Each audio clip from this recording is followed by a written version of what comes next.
प्रतिलोम त्रिकोणमिति के रिलेटेड हम बात कर रहे थे। प्रतिलोम त्रिकोणमिति की हमने बेसिक बात की थी।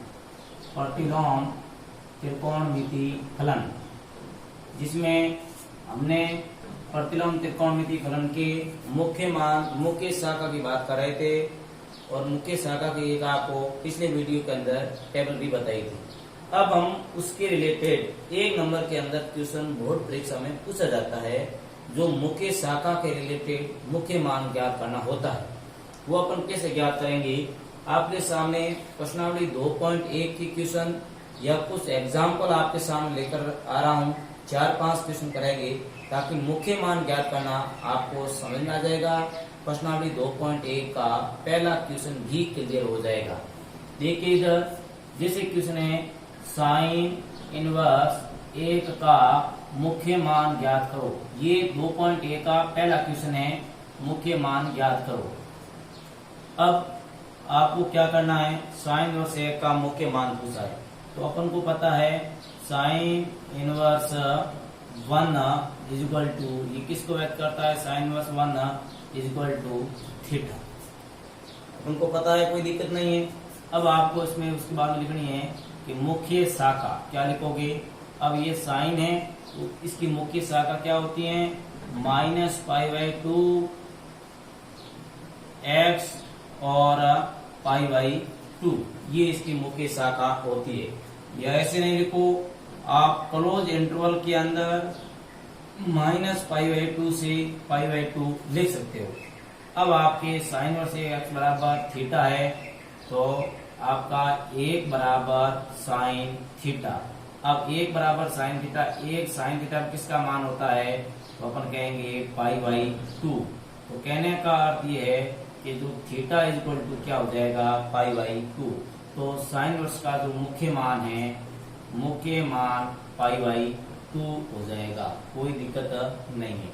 क्वेश्चन इस टाइप से होता है कि साइन इनवर्स -1/2 का मुख्य मान, ये क्वेश्चन पूछ दिया जाता है आपको। अब देखो ये क्वेश्चन आपके सामने आता है, साइन इनवर्स -1/2 का मुख्य मान ज्ञात करो। तो अपन क्या करेंगे? Sine inverse -1/2 is equal to theta लिखेंगे। उसके बाद में मुख्य शाखा लिखेंगे। साइन की मुख्य शाखा आपको याद होनी चाहिए, क्या होती है? -π/2 से π/2, क्लोज इंटरवल के अंदर भी लिख सकते हैं। अब साइन इनवर्स -1/2 बराबर थीटा है, तो इसका -1/2 बराबर साइन थीटा, 1/2 बराबर माइनस साइन थीटा। तो ये साइन थीटा में 1/2 किसका मान होता है? ये होता है 1/2 साइन थीटा, साइन में होता है π/6 का मान। तो इसका जो मुख्य मान है, मुख्य मान है -π/6। इस टाइप से कोई भी क्वेश्चन मैं आपके सामने ले रहा हूं, जैसे मैंने ले लिया कोस इनवर्स 1/2 का मुख्य मान। अब ये क्वेश्चन ले लिया कोस इनवर्स 1/2 का मुख्य मान। अब यहाँ तो आपको क्या लिखोगे? Cos inverse 1/2 is equal to theta. उसके बाद में इसकी लिखोगे मुख्य शाखा, मुख्य शाखा। कोस इनवर्स में मुख्य शाखा है वो 0 और पाई होती है ना, 0 और पाई के बीच में है, 0 और पाई के बीच में है।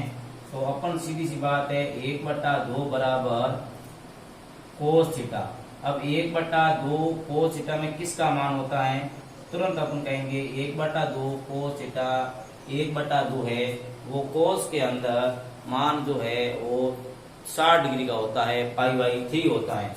तो यहाँ पर थीटा इक्वल टू π/3 हो जाएगा। बट अब आपके सामने जब मैं एक अगला क्वेश्चन ले रहा हूं, वो क्वेश्चन समझिए जरा। अब आपके सामने क्वेश्चन ये आ जाता है कोस इनवर्स -1/2, कोस इनवर्स -1/2, इसका मुख्य मान पूछा जाता है। अब देखो कोस इनवर्स -1/2 का मुख्य मान ज्ञात करो, मुख्य मान ज्ञात करो। अब इस टाइप का क्वेश्चन है, तो सर्वप्रथम अपन देखेंगे कि cos inverse -1/2 is equal to theta लिखेंगे। तो उसके बाद में इसकी मुख्य शाखा लिखेंगे। मुख्य शाखा लिखना जरूरी है एग्जाम के अंदर। मुख्य शाखा है वो 0 और पाई के बीच रहेगी। 0 और पाई के बीच रहेगी। अब यहाँ ध्यान दो, यहाँ थीटा का मान माइनस में है, परंतु मुख्य शाखा माइनस में नहीं है। अब यहाँ ध्यान देंगे, ऐसी कंडीशन के अंदर अपन क्या करेंगे। इस देखिए इधर साइन के अंदर -1/, था, कोई दिक्कत नहीं थी। देखो साइन इनवर्स 1/2 था तो π/6 हो गया था, -1/2 था तो -π/6 हो गया था, कोई प्रॉब्लम नहीं थी। देखो मैं कल ये समझा रहा हूँ कि साइन इनवर्स 1/2 होता तो अपन सीधा उसका मुख्य मान क्या आता, π/6, और साइन इनवर्स -1/2 है तो इसका मुख्य मान क्या आ गया, -π/6 आ गया, क्योंकि इसका मुख्य शाखा माइनस से प्लस है, माइनस में भी है प्लस में भी है। बट कोस के अंदर 1/2 का मान तो π/3 है। अब आपके सामने -1/2 है तो अपन को कहना चाहिए -1/2 है तो इसका मान -π/3 होना चाहिए, जबकि -π/3 नहीं होगा, गलत हो जाएगा।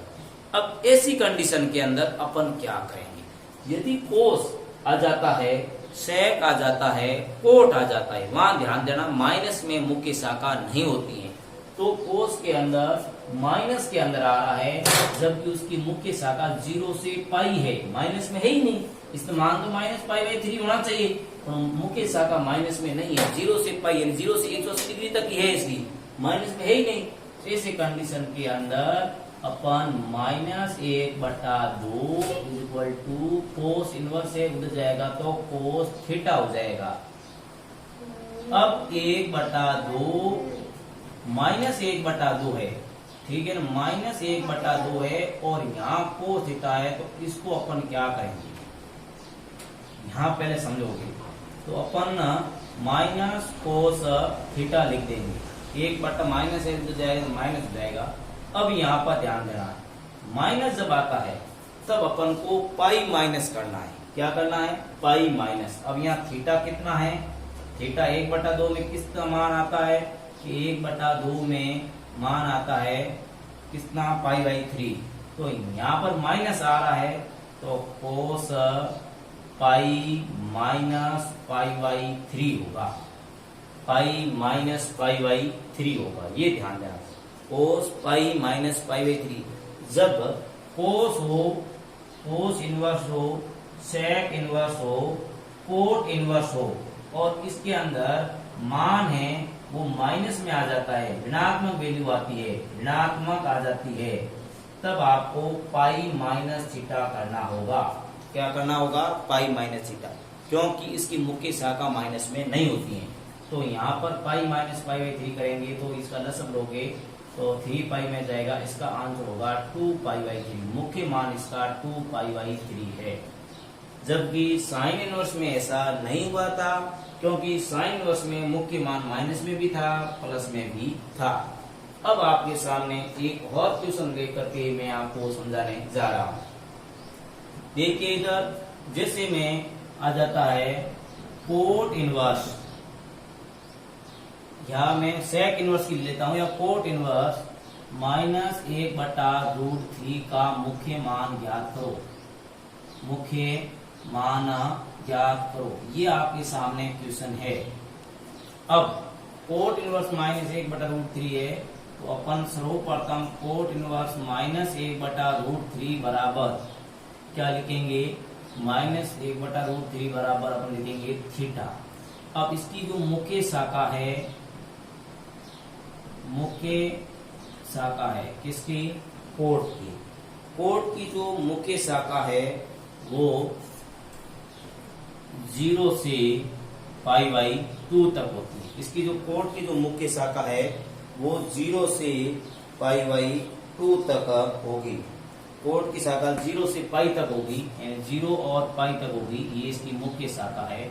अब देखिए इधर इसमें भी मुख्य शाखा के अंदर माइनस में नहीं है, जबकि मान किस में आ रहा है, माइनस में आ रहा है। तो अपन क्या करेंगे, -1/√3 बराबर कोट थीटा। अब माइनस में है तो 1/√3 बराबर कोट पाई माइनस करेंगे, सीधी सी बात है। अब यहाँ पर थीटा 1/√3 कोट में किसका मान है, 1/√3 कोट में 60 डिग्री का मान है। तो 60 डिग्री को क्या लिखते हैं, π/3। 60 डिग्री को π/3, ठीक है ना।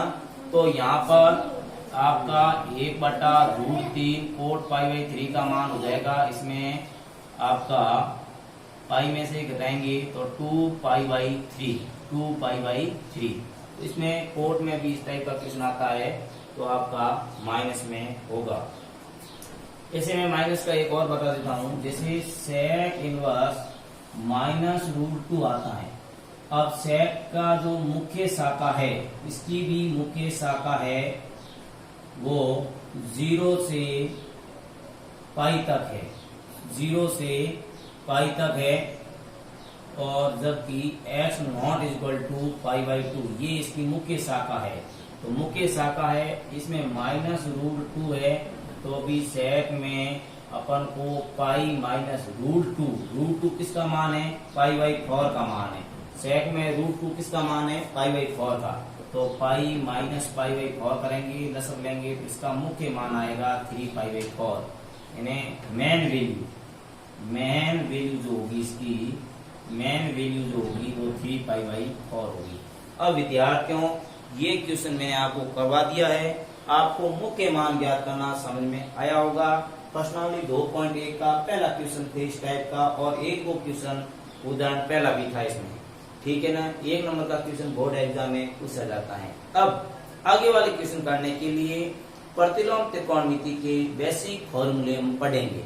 फॉर्मूले पढ़ने से पहले जो 11th क्लास के अंदर आपने फॉर्मूले पढ़े थे त्रिकोणमिति फलन के, sin a + b, cos a + b, tan a + b, tan 2a, sin 2a, cos 2a, वो फॉर्मूले आपको अच्छी तरह से याद करने होंगे।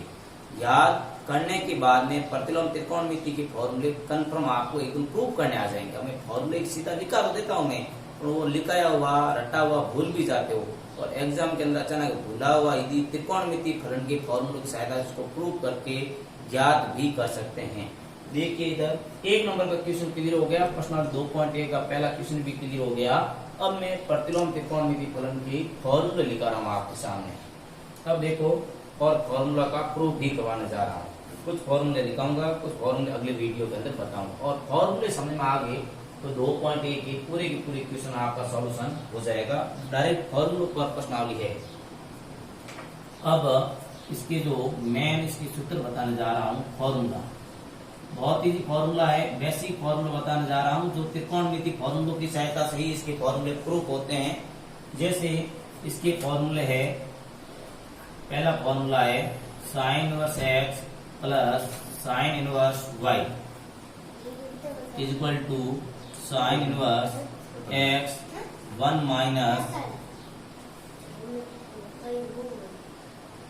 sin 1x + sin 1y x - 1 - y² + y 1 - x²।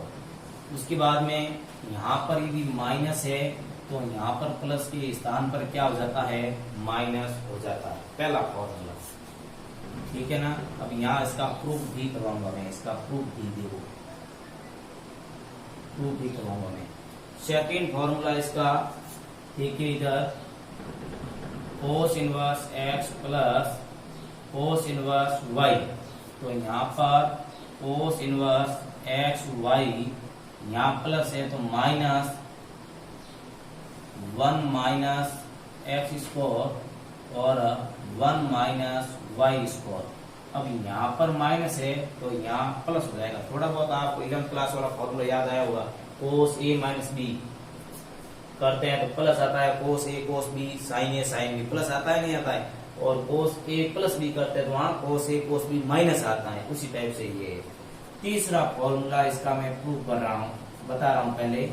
tan 1x + tan 1y = tan 1x + y/1 - X Y, 1 minus X Y बहुत इंपॉर्टेंट फॉर्मूला है। ये साइन इनवर्स का, कोस इनवर्स का, टेन इनवर्स का फॉर्मूला लिखा है। अगला जो फॉर्मूला बताने जा रहा हूँ, चौथा फॉर्मूला जो है tan inverse X plus tan inverse Y plus tan inverse Z. ये फॉर्मूला है tan inverse X plus Y plus Z, X plus Y plus Z minus X Y Z बटे 1 minus X Y minus Y Z minus Z X. इस type से ये अपन का tan inverse X plus tan inverse Y plus tan inverse Z का formula रहेगा। 4 formula बताए। अब मैं इधर इनका थोड़ा प्रूफ भी बताने जा रहा हूँ कि ये फॉर्मूला कैसे आते हैं। 1-2 प्रूफ भी आपके सामने बताने जा रहा हूँ। आज मैं आपके सामने 4 फॉर्मूला लेता हूँ।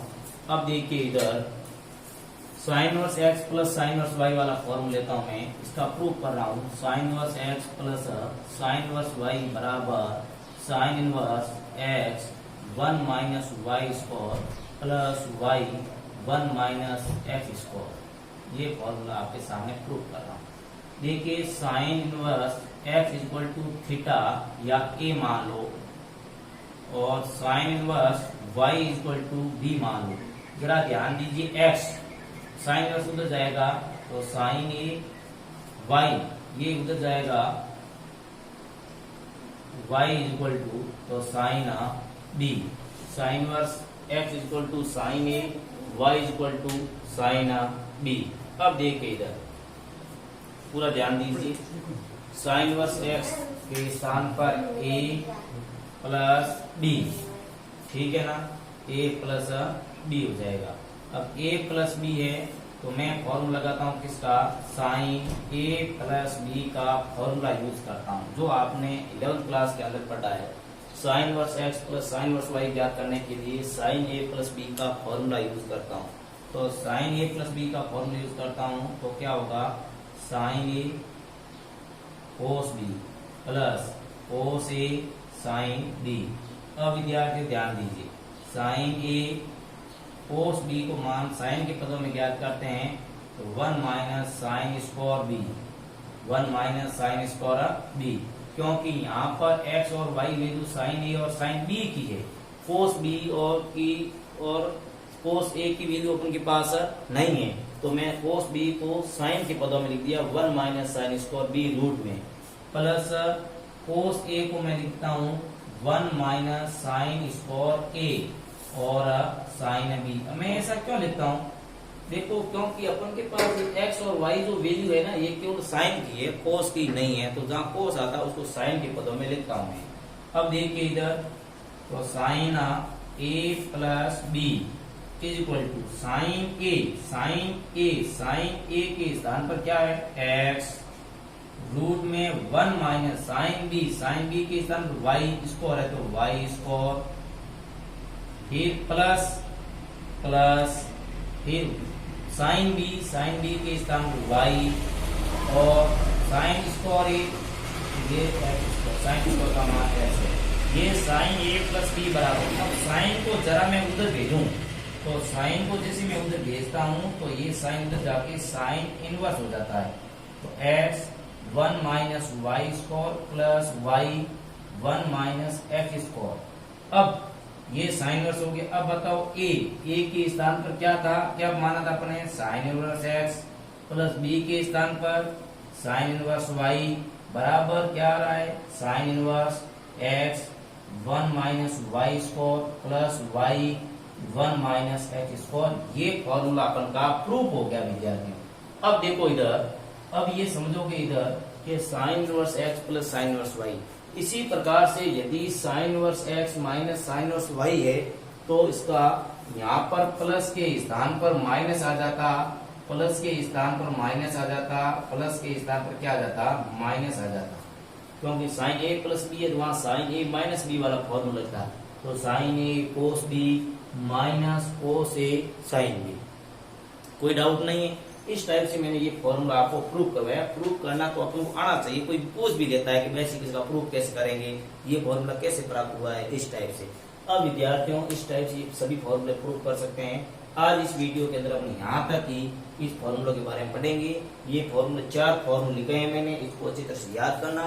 अगले वीडियो के अंदर मैं आपको जितने भी फॉर्मूले बाकी रहते हैं वो करवा लूंगा। थैंक्स।